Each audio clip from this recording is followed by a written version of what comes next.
গামোচাখন দি দিয়া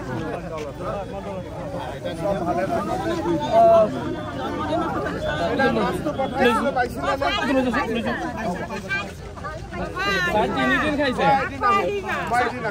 তিনিদিন খাইছে আহিম দে sir thank you sir thank you sir আপনি কথা রাখি